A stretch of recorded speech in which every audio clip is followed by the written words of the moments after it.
décembre et venez nombreux. C'est une grande fête inclusive, donc il y a bien sûr la boxe dans un décor extraordinaire qui est la salle Japy. Et puis on parle de sport inclusif, c'est-à-dire qu'il y aura tout type de handicap et puis il y aura aussi des valides. Donc pour moi c'est un ensemble qui représente vraiment la notion d'inclusion. Alors comment j'ai découvert la boxe adaptée? Je l'ai découvert grâce à une association avec qui je suis, qui est en dynamique.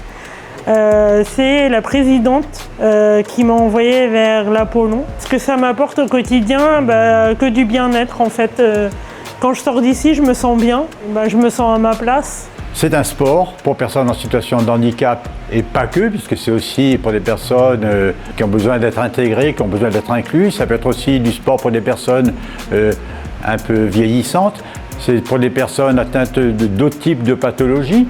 Et donc la boxe représente un accueil pour toutes ces personnes-là. Et la Fédération française handisport, c'est exactement la même chose, puisqu'on est là pour accueillir les mêmes types de publics. Et aussi avec le respect des valeurs. Les valeurs, c'est le partage, c'est l'inclusion, c'est tout ce genre de choses qui font que la personne va se retrouver dans un contexte qui va lui permettre d'aller au-delà de son handicap. Quand je monte sur le ring, j'ai envie de tout casser en fait.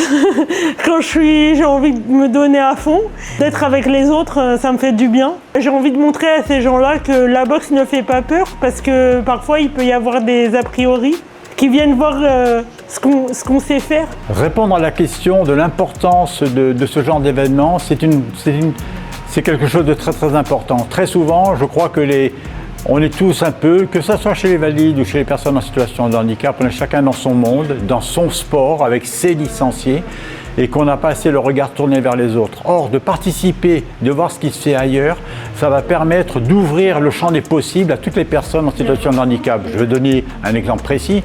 Les personnes qui sont licenciées dans mon club, je suis président d'un club de natation, peut-être qu'ils trouveraient très bien leur place dans la boxe. Et donc, de voir ce qui se fait ailleurs, non seulement c'est rendre honneur aux organisateurs, mais c'est aussi penser que pour une personne en situation de handicap, eh bien, il faut ouvrir, ce que j'ai dit tout à l'heure, ouvrir le champ des possibles.